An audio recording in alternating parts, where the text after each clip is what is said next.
آیت نمبر 7 سے شروع کرتے ہیں۔ اعوذ باللہ من الشیطان الرجیم، بسم اللہ الرحمن الرحیم۔ للرجال نصیب مما ترک الوالدان والاقربون وللنساء نصیب مما ترک الوالدان والاقربون مما قل منه او کثر نصیبا مفروضا۔ ماں باپ اور خویش اور اقارب کی ترکہ میں مردوں کا حصہ بھی ہے اور عورتوں کا بھی۔ جو ماں باپ اور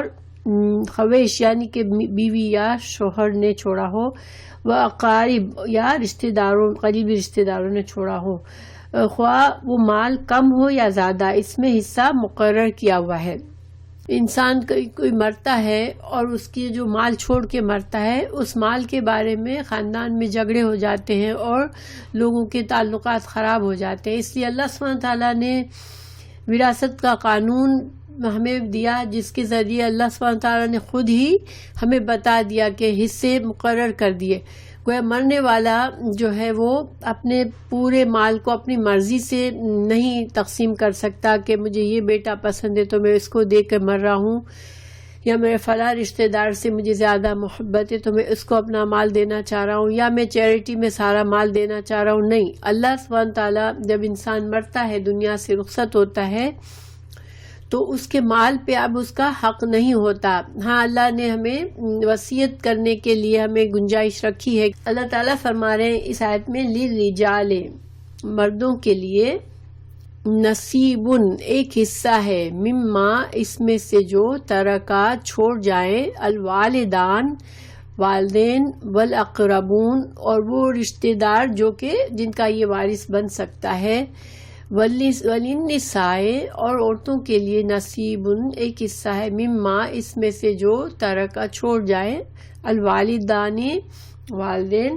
والاقربون اور رشتہ دار، مما اس میں سے جو قلّا چاہے وہ وراثت کا مال تھوڑا سا ہو، مرنے والے کے پاس بہت بڑی دولت نہ ہو، چاہے تھوڑا سا بھی ہو، منہ او کثر اور یا زیادہ ہو، یعنی کہ کوئی یہ نہ بہانہ بنائے کہ اب اس کا مال تو اتنا کم ہے تو وہ اپنی مرضی سے ہی خرچ کر دے۔ نہیں، مال چاہے تھوڑا ہوگا مرنے والے کا، چاہے زیادہ ہوگا، قانون وراثت اس کے اوپر اسی طرح لاگو ہوگا جس طرح سے اللہ سبحانہ تعالیٰ نے جس طرح سے بتا دیا، اسی طرح وہ قانون کا پابند ہوگا۔ نصیباً حصہ ہے، مفروضہ مقرر کیا ہوا، اللہ نے خود مقرر کیے ہیں حصے۔ وراثت کے قانون میں اللہ سبحانہ تعالیٰ نے سب سے پہلی یہ بات بتائی کہ مردوں کا حصہ، جیسے بہن بھائی ہیں تو بھائیوں کا حصہ جو ہے، اور بیٹا بیٹی ہے تو بیٹے کا حصہ جو ہے وہ دگنا ہوگا بیٹی سے، یعنی عورت جو ہے اس کا حصہ آدھا ہے مرد سے۔ تو کیوں کیا یہ زیادتی ہے؟ کیا عورت کے ساتھ زیادتی ہے؟ نہیں، یہ عورت کے ساتھ زیادتی نہیں ہے، کیونکہ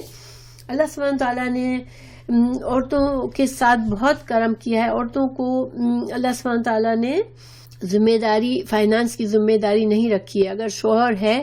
تو وہ بیوی کے اخراجات کا ذمہ دار ہے، شوہر پر فرض ہے کہ وہ محنت کرے، کمائے اور بیوی بچوں کے اخراجات کو پورا کرے۔ بیوی کے اوپر کوئی پابندی نہیں ہے کہ وہ جاب کرے نہ کرے، یا شوہر کے ساتھ گھر کے خرچوں میں مال کمانے میں مدد کرے یا نہ کرے۔ ساری ذمہ داری اصل ہے وہ مرد کی ہے۔ ہاں، البتہ اگر بیوی اس قابل ہے کہ مرد کے ساتھ لگ کر وہ کچھ کام کر سکتی ہے تو وہ ایک صدقہ ہوگا بیوی کے لیے کہ وہ شوہر کے اوپر ایک صدقہ کرے، یعنی شوہر کے لیے بیوی کو اتنا ہی فائدہ ہوگا اگر بیوی بھی کما کر شوہر کو دیتی ہے، کیونکہ شوہر اتنا زیادہ نہیں کما سکتا کہ گھر کا خرچ چلے، تو بیوی بھی اگر کماتی ہے اور وہ گھر میں خرچ کرتی ہے تو وہ ایک طرح سے جسے اس کو ایسے اجر ملے گا جیسے وہ شوہر کے اوپر صدقہ کر رہی ہے، وہ پیسہ جو وہ خرچ کر رہی ہے۔ تو سبحان اللہ، عورت کو اللہ نے بہت محفوظ رکھا ہے اور اس کو ذمہ داریوں سے فارغ رکھا ہے، فائنانشل ذمہ داریوں سے۔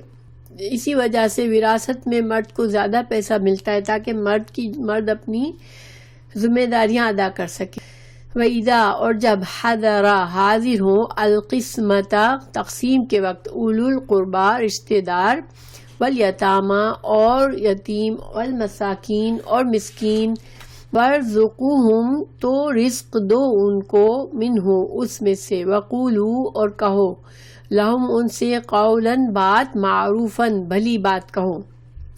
تو اس آیت کا کیا مطلب ہے؟ دو رائے ہیں. ٹھیک ہے، ایک رائے یہ ہے کہ یہ آیت جو ہے وہ منسوخ ہو چکی ہے. جب اللہ تعالیٰ نے مرنے والے کو وصیت کرنے کی اجازت دے دی کہ وہ 1/3 مال وصیت کر سکتا ہے، تو وہ اپنے خاندان کے غریب یتیموں کو جن کا جو وارث نہیں بن رہے اس کے مال میں ان کو وہ مال میں سے دے سکتا ہے. تو پھر اب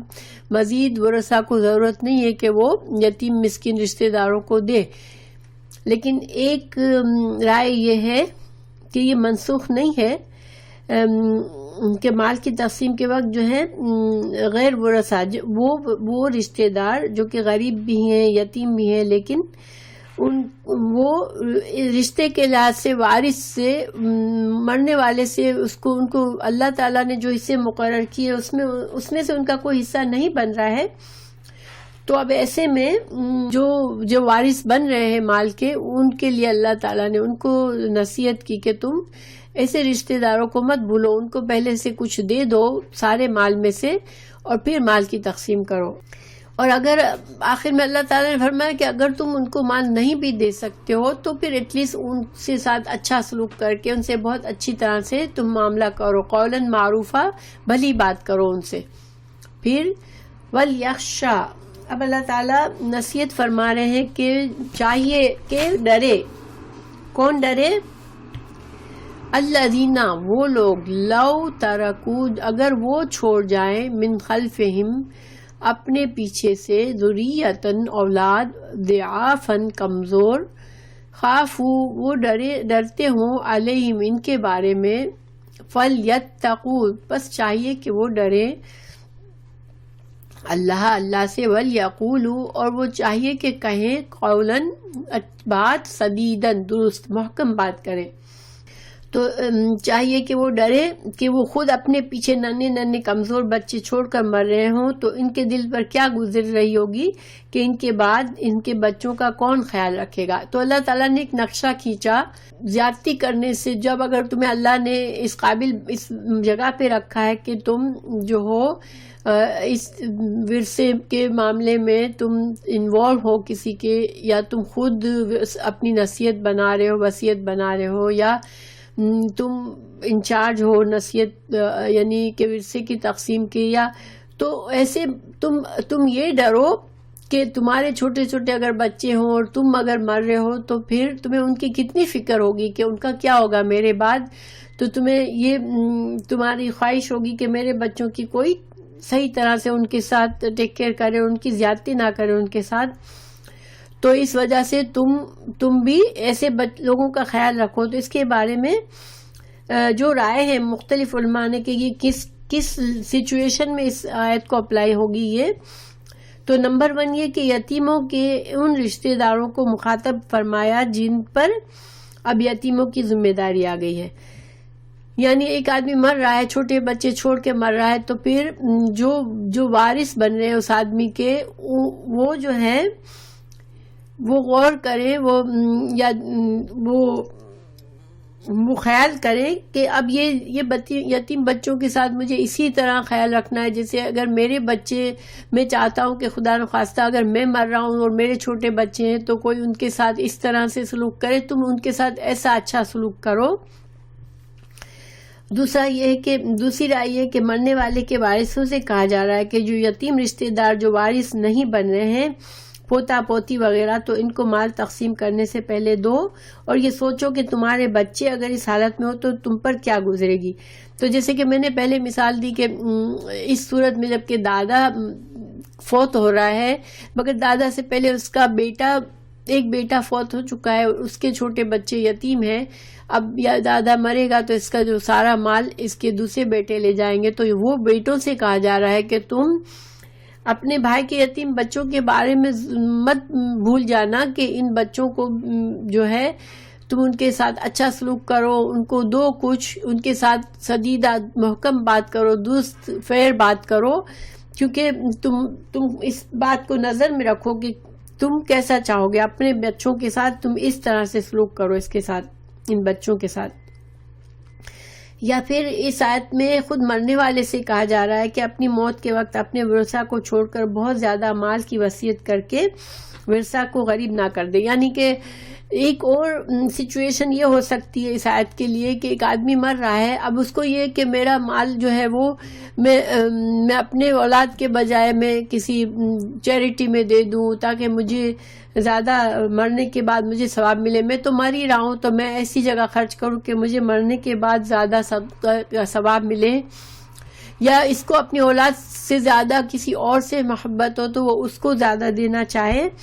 تو ایسے شخص سے کہا جا رہا ہے کہ تم اپنی اولاد اور اپنے جو تمہارے وارث بن رہے ہیں تم ان کے بارے میں سوچو، اور تم ان کے ساتھ زیادتی نہ کرو کسی وصیت کرتے وقت کہ زیادہ سے زیادہ مال کی وصیت کر دو اور ان کو کچھ زیادہ نہ ملے۔ بہرحال جو بھی ہے واللہ عالم، ہر طرح سے بھی اس بات کا مفہوم اس آیت کا یہ ہے کہ انسان جو ہے جب کوئی کمزور ہو رہا ہے، کوئی یتیم ہے، کوئی بالکل کمزور بن رہا ہے، اب کسی کے مرنے سے کسی دوسرے بندے کے حالات اب بدل جائیں گے، وہ کمزوری میں آ جائے گا، وہ مشکل میں آ جائے گا، تو تم ان کا خیال رکھو اسی طرح جیسے کہ تم یہ سوچو کہ میرے مرنے کے بعد میری فیملی بھی ایسے ہو سکتی ہے، تو اگر میں اس مرنے والے کی فیملی کا، ان کے بچوں کے بارے میں اچھا سوچوں گا تو اللہ سبحانہ تعالیٰ میرے بچوں کو بھی پروٹیکٹ کرے گا۔ تو یہ انشاءاللہ ہر طرح سے اس میں خیر کی بات ہے۔ قولاً سدیدہ کا کیا مطلب ہوتا ہے کہ ٹھیک بات کرو، سیدھی بات کرو، یعنی ہر حال میں کمزور اور یتیم اور مسکین رشتہ داروں سے بات اچھی کرو، ان کے ساتھ اچھا فیر معاملہ کرو۔ اگر تم ان کے ساتھ مال دے سکتے ہو ان کو یا نہیں دے سکتے ہو، لیکن تم ان سے معاملات اچھے کرو، ٹھیک ہے، یہ مطلب ہے وَيَقُولُوا قَوْلًا سَدِيدًا۔ پھر آگے اللہ سبحانہ تعالیٰ فرما رہے ہیں ان الذین، بے شک وہ لوگ، یأکلون، جو کھاتے ہیں، اموال الیتامی، مال یتیموں کا، ظلم کے ساتھ، انما، بے شک، یأکلون، وہ کھاتے ہیں، فی بطونہم، اپنے پیٹوں میں، نارن، آگ، وَسَيَصْلَوْنَ سَعِيرًا، وہ ان قریب داخل ہوں گے بھڑکتی ہوئی آگ میں۔ تو پھر سے اب یتیم بچوں کا ذکر آ گیا یہاں پر کہ اللہ تعالیٰ نے پھر سے ڈرایا کہ جو لوگ یتیم بچوں کے مال کو ظلم کے ساتھ کھا جاتے ہیں تو وہ ان کے ساتھ ایسا ہی ہے جیسے وہ جہنم کی آگ کو اپنے پیٹ میں بھر رہے ہیں، مطلب یہ کہ وہ اللہ تعالیٰ سے عذاب کے مستحق بن رہے ہیں ایسا کر کے، اور اللہ سبحانہ تعالیٰ پھر ایسے لوگوں کو سزا ضرور دے گا، ان کو جہنم میں داخل کرے گا، اور یہ بہت ڈرنے والی بات تھی۔ تو حدیث ہے اس کے بارے میں، جب یہ آیت نازل ہوئی تو صحابہ کرام بہت ڈر گئے، اور وہ جن یتیموں کو اپنی نگرانی میں رکھ رہے تھے ان کا کھانا پینا بھی انہوں نے الگ کر دیا، یعنی اتنا ڈر گئے صحابہ کرام کہ یتیم بچوں کے کھانا ہی الگ بننے لگا، کہ وہ ان کے مال میں سے ان کے لیے تھوڑا سا کھانا بنتا، پھر اس کھانے میں اگر کچھ بچ جاتا تو وہ خود کبھی بچے ہوئے کھانے کو بھی نہ کھاتے، بلکہ اگر وہ ضائع ہو جاتا کھانا، صحابہ کرام اپنا یہ مسئلہ لے کے رسول اللہ صلی اللہ علیہ وسلم کے پاس گئے کہ یا رسول اللہ صلی اللہ علیہ وسلم، کھانا ضائع ہو جاتا ہے یتیموں کا، مگر ہم تو نہیں کھاتے ڈر کے مارے، کیونکہ اللہ تعالیٰ نے ہمیں یہ وعید دی ہے تو ہم ڈرتے ہیں۔ تو پھر اللہ سبحانہ تعالیٰ نے سورہ بقرہ کی آیت 220 نازل فرمائی، جس میں اللہ نے فرمایا وَيَسْأَلُونَكَ عَنِ الْيَتَامَى، کہ یتیم کے بارے میں آپ سے مسئلہ پوچھتے ہیں، قُلْ، ان سے کہہ دیجئے، اصلاح لہم خیر، ان کے ساتھ اصلاح کرنا، معاملہ اچھا معاملہ کرنا، ان کی اصلاح کرنا بہتر ہے۔ وَإِن تُخَالِطُوهُمْ فَإِخْوَانُكُمْ، اگر تم ان کے اب دیکھیں جیسے ایک آدمی کے 2-3 اس کے بھائی کے بچے یتیم ہو گئے، وہ اب اپنی فیملی میں ان کو پال رہا ہے، اب ان بچوں بھائی نے جو کچھ مال چھوڑا ہے اس میں سے تھوڑا تھوڑا وہ ظاہر ہے کہ اگر وہ اتنا امیر نہیں ہے کہ وہ 4 بچے اپنے ہیں 4 بچے بھائی کے ہیں تو 8 بچوں کا پورا کر سکے، تو وہ جو بھائی نے مال چھوڑا ہے اس میں سے اگر تھوڑا نکال کے ان یتیم بچوں کے کھانے کا خرچ کر رہا ہے تو اب ضروری نہیں کہ بچوں کا کھانا بھی الگ پکے،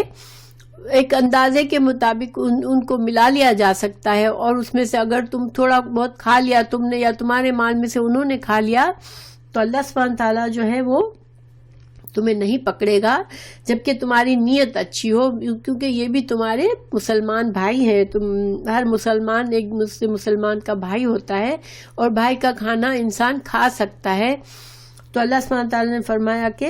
نیت اصل چیز ہے، کہ کسی کی نیت میں خرابی نہ ہو۔ اگر تمہاری نیت میں خیر خواہی ہے تو پھر یتیم بچوں کا مال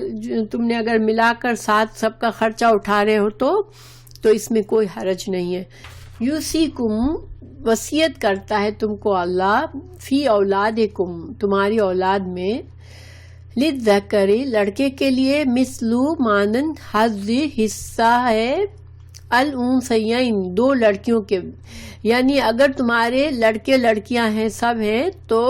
تمہارے مال میں تمہارے جو بچا ہوا مال ہے جو تمہارے مرنے کے بعد بچے گا، تو اس مال میں جو تقسیم ہوگی اس میں لڑکوں کا حصہ دگنا ہوگا لڑکیوں کے مقابلے میں۔ فَإِن كُنَّا اور اگر ہوں نسان عورتیں، فوق اثنتین دو سے اوپر، فَلَهُنَّ تو پھر ان کے لیے ہے ثلثا ما ترک، تو ان کے لیے پھر 2/3 ہے جو اس مرنے والے نے چھوڑا۔ اس کا کیا مطلب ہے؟ مرنے والے کی کوئی مرد اولاد نہیں ہے، کوئی بیٹا نہیں ہے، مگر اس کی لڑکیاں ہیں، اور لڑکیاں جو ہیں وہ 2 سے زیادہ ہیں یا 2 ہیں، ٹھیک ہے، 2 یا 2 سے زیادہ لڑکیاں ہیں، تو پھر جو مال ترکے کا اس کا تقسیم ہونا ہے، اس مال میں سے 2/3 حصہ ان 2 لڑکیوں یا 2 سے زیادہ لڑکیوں میں برابر برابر بانٹ دیا جائے گا۔ وَإِن كَانَتْ اور اگر ہو واحدتاً ایک لڑکی، فَلَہا تو اس کے لیے ہے نصف آدھا، مرنے والے کا بیٹا نہیں ہے، صرف ایک لڑکی ہے، تو لڑکی کو اس کے مال کا آدھا دیا جائے گا۔ وَلِأَبَوَيْهِ اور اگر اس کے ماں باپ زندہ ہیں تو لِكُلِّ وَاحِدٍ تو ہر ایک کے لیے، منہما ان دونوں میں سے یعنی ماں اور باپ میں سے، السدس چھٹا حصہ ہے، مما اس میں سے جو ترکا اس نے چھوڑا، ان کانا اگر ہے، لہو اس کے لیے، ولد اولاد کوئی اولاد ہے، یعنی اگر مرنے والے کی اولاد بھی ہے اور مرنے والے کے ماں باپ بھی زندہ ہے تو کیا ہوگا کہ ماں باپ کے لیے پھر ماں کے لیے 1/6، باپ کے لیے 1/6، چھٹا حصہ اس کے مال میں سے باپ کا، چھٹا حصہ ماں کا، اور جو باقی بچ جائے گا وہ اس کی اولاد میں اس طرح تقسیم ہوگا کہ اس کے بیٹوں کو دگنا اور بیٹیوں کو آدھا ملے گا۔ فَإِن لَمْ يَكُنْ لَهُ وَلَدٌ لیکن اگر اس کے کوئی اولاد نہیں ہے، وَوَرِثَهُ تو پھر اس کا وارث بنے گا، أَبَوَاهُ اس کا باپ، اس کے والدین، فَلِأُمِّهِ تو اس کی ماں کے لیے ثلث تیسرا حصہ ہے۔ تو پھر کیا ہوگا اگر انسان کے اولاد نہیں ہے، ماں باپ زندہ ہیں مرنے والے کے مگر اولاد نہیں ہے، تو کیا ہوگا، ماں کو 1/3 ملے گا اور باپ باقی کا حصہ لے جائے گا۔ فَإِن كَانَ پھر اگر ہو، لہو اس کے لیے، اخوتن بہن بھائی،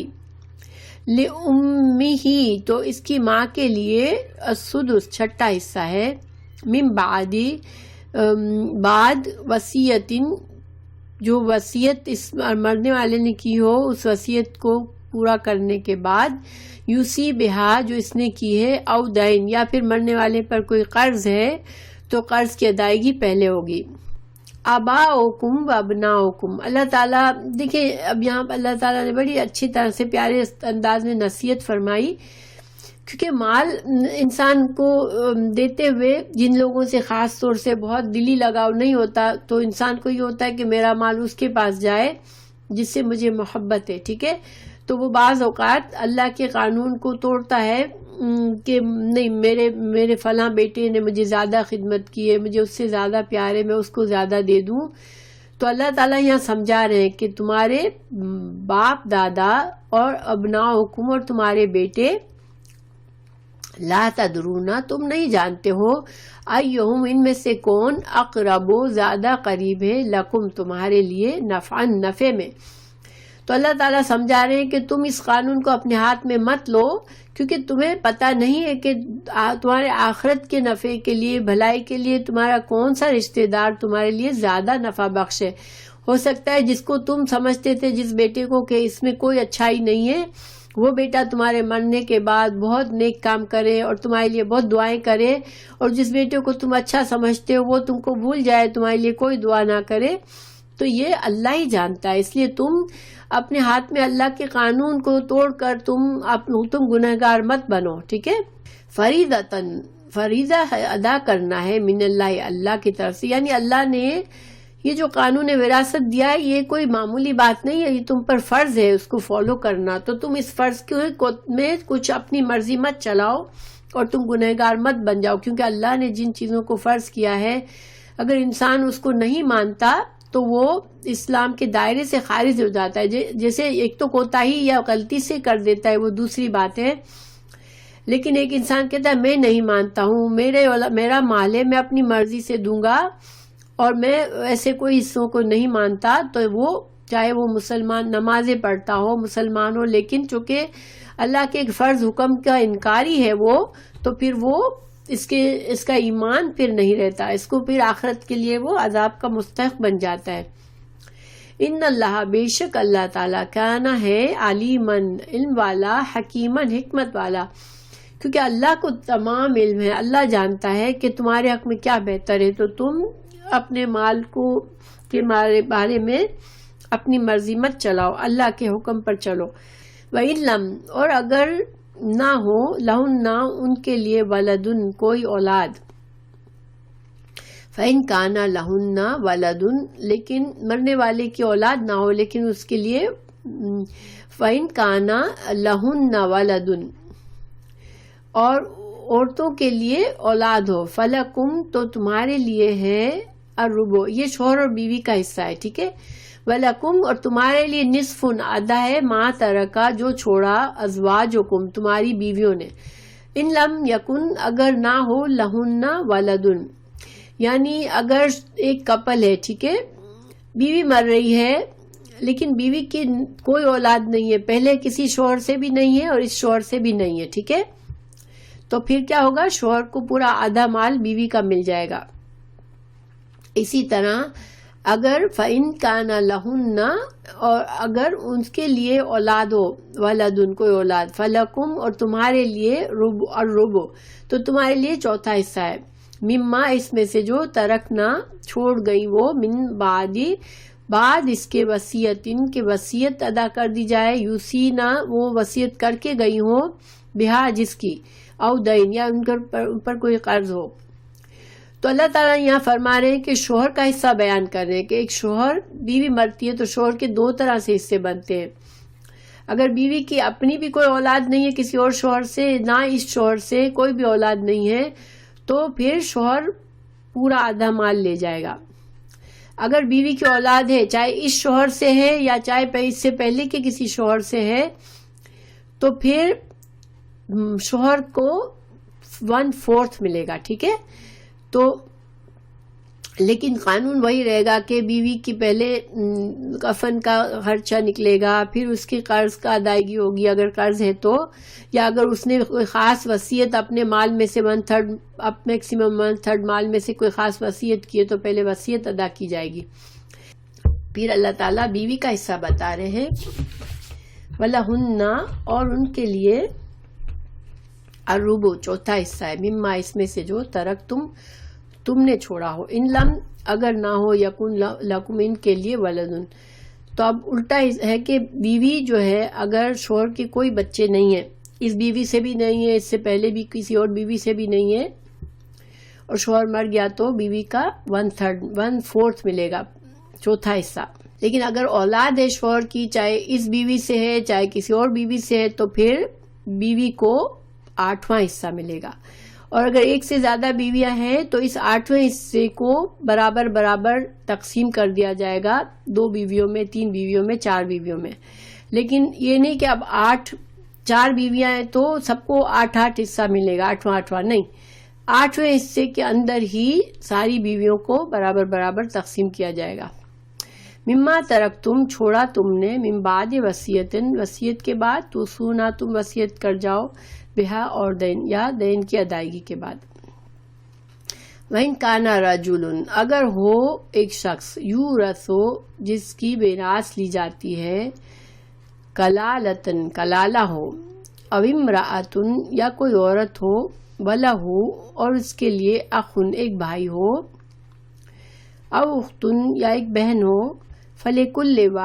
تو واسطے ہر ایک کے، منہما ان میں سے، السدس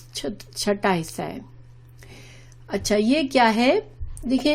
کلالہ کون ہوتا ہے؟ جس کی نہ کوئی اولاد ہوتی ہے، نہ جس کے ماں باپ کی طرف سے کوئی ہوتا ہے، یعنی ماں باپ بھی نہیں ہے، دادا دادی بھی نہیں ہے، اور بیٹا بیٹی بھی نہیں ہے، پوتا پوتی بھی نہیں ہے، تو پھر ایسا شخص کلالہ کہلاتا ہے۔ تو جب تک اولاد ہوتی ہے بھائیوں بہنوں کو کچھ نہیں ملتا، باپ ہوتا ہے تو بھائیوں بہنوں کو کچھ نہیں ملتا، لیکن اگر آدمی کے باپ بھی نہیں ہے، اولاد بھی نہیں ہے، تو پھر بہن بھائی اس کے وارث بنتے ہیں۔ اور یہاں پر جو حصہ بتایا ہے وہ ان بہن بھائیوں کا حصہ ہے جو ماں کی طرف سے ہوتے ہیں، ٹھیک ہے؟ ایک تو بہن بھائی باپ کی طرف سے بھی ہو سکتے ہیں، لیکن یہاں پر اس آیت میں ان کا حصہ اللہ نے الگ بتایا ہے، جو باپ کی طرف سے بہن بھائی ہو رہتے ہیں۔ یہ ماں کی طرف سے جو بہن بھائی ہوتے ہیں، پھر ان کو اگر اس مرنے والے کلالہ ہے، اس کی اولاد بھی نہیں ہے، ماں باپ بھی نہیں ہے، تو اس کے بہن بھائی جو ماں کی طرف سے ہے ان میں سے ہر ایک کو چھٹا حصہ ملے گا۔ اگر ایک بھائی ہے ایک بہن ہے لیکن دونوں ماں کی طرف سے، ماں تو ایک ہے باپ الگ ہے، لیکن اس کی اولاد جو ہے تو نہیں ہے، اس کے ماں باپ بھی نہیں ہے، تو پھر بہن بھائیوں کو چھٹا حصہ ملے گا، چھٹا حصہ بہن کو، چھٹا حصہ بھائی کو۔ اگر زیادہ بہن بھائی ہوں، 2 سے زیادہ ہوں، تو پھر اس کے مال کا تیسرا حصہ نکال کے ان بہنوں بھائیوں میں برابر تقسیم کر دیا جائے گا۔ یہاں پر یہ نہیں کیا جائے گا کہ 1/3 ڈبل مردوں کا دگنا اور عورت کا سنگل حصہ، ایسے نہیں ہوگا، بلکہ 3 حصے کر کے اس کے مال کے جو تیسرا حصہ ہوگا وہ اس کی ماں کی طرف سے جتنے بہن بھائی ہوں گے ان سب میں برابر تقسیم کیا جائے گا۔ غیر مضارن نہ ضرر پہنچانے والا ہو، وصیت ہے، من اللہ کی طرف سے، واللہ اور اللہ تعالی علیم ان والا ہے، حلیم بردبار ہے۔ تو وصیت کے معاملے میں اور بھی میراث کے معاملے میں کسی قسم کی کوئی نقصان والی بات نہ ہو۔ جیسے انسان جب وصیت کرتا ہے تو وصیت کرنے میں یہ اپنی منمانی وصیت اللہ نے الاؤڈ کی ہے 1/3 مال کی، لیکن اس میں کوئی زیادتی نہ کرے۔ جیسے میں نے پہلے بتایا کہ ان لوگوں کو ہی حصہ دے وصیت بنا کر جن کو پہلے سے اللہ حصہ دے رہا ہے۔ اللہ تعالیٰ ہماری نیتوں کو جانتا ہے، اسی لیے اللہ نے بتایا کہ اللہ حلیم ہے اور علیم ہے۔ اللہ تعالیٰ نے آخر اہم بات یہ کہی کہ تلک حدود اللہ، اس قانون کو بتانے کے بعد اللہ نے بتا دیا کہ یہ اللہ کی مقرر کردہ حدود ہے۔ وَمَن يُطِعِ اللَّهَ جو اطاعت کرے گا اللہ کی، وَرَسُولَهُ اور اس کے رسول صلی اللہ علیہ وسلم کی، يُدْخِلْهُ تو وہ داخل کرے گا اس کو جنات میں، تجری بہتی ہے جس کے نیچے سے انہار نہریں، خالدین فیہا وہ ہمیشہ اس میں رہیں گے، اور ذالک الفوز العظیم اور یہ بہت بڑی کامیابی ہے۔ یعنی مال کے معاملے میں اللہ نے جو وصیتیں کی ہیں، جو اللہ کے ڈر سے، اللہ کے خوف سے، بہت احتیاط سے ان ساری وصیتوں پر پوری طرح سے عمل کرے گا، ان سارے احکامات پر، تو وہ اللہ اس کو جنت میں داخل کرے گا۔ یہ اتنا اہم حکم ہے کہ اللہ نے خاص اس کے بعد یہ بتا دیا کہ جو اس حکم کی اہمیت کو سمجھے گا اور اس کے مطابق وراثت کے قانون کو فالو کرے گا تو اس کے لیے جنت ہے، ٹھیک ہے، اور یہ بہت بڑی کامیابی ہے۔ لیکن وَمَن يَعْصِ اللَّهَ لیکن جو نافرمانی کرے گا، وَرَسُولَهُ اور اللہ کے رسول کی اور اللہ کی، وَيَتَعَدَّ اور توڑ دے گا، حدود اللہ اللہ کے حدود کو، يُدْخِلْهُ وہ داخل کرے گا اس کو، نارن آگ میں، خالدن ہمیشہ رہنے والا ہے، فیہا اس میں، وَلَهُ اور اس کے لیے عذاب مہین اس کے لیے بہت رسوا کرنے والا عذاب ہے۔ دیکھیں یہ بہت ڈرنے والی بات ہے۔ کیونکہ وراثت کے معاملے میں اتنی زیادہ اللہ کی نافرمانی کی جاتی ہے ہمارے معاشرے میں، اور لوگ اس میں کبھی غور بھی نہیں کرتے. لیکن یہ بہت سخت اللہ نے وارننگ دی ہے کہ اگر وراثت کے معاملے میں چاہے تم نمازیں پڑھنے والے ہو، چاہے تم روزے رکھنے والے ہو، لیکن وراثت کے قانون میں تم نے اللہ کی نافرمانی کی تو عذاب مہین، پھر آگ میں داخل کرے گا اللہ، اور تم کو رسوا کرنے والا عذاب دے گا. اللہ تعالی ہمیں محفوظ کرے اور اللہ ہمیں سمجھنے والا بنائے کہ جو بھی قانون ہے یہ اللہ نے دیے ہیں، اس کو فالو کرنا ضروری ہے. ہمارا مال نہیں ہے، اللہ کی طرف سے دی ہوئی نعمت ہے، اور اس پر ہم جو دنیا میں اگر اللہ سے ڈرتے ہوئے ہمیں اس کو خرچ کریں جتنی اپنی ضروریات کے مطابق، اور صدقہ خیرات کریں، بس وہ ہم نے اس کو استعمال کر لیا. جو بچ گیا ہمارے موت کے وقت وہ ہمارا مال ہے ہی نہیں. اس نے ہمیں پوری طرح سے اللہ کی فرما برداری کرنی ہے، اور وارثوں کو بھی اس میں کوئی ناانصافی نہیں کرنی.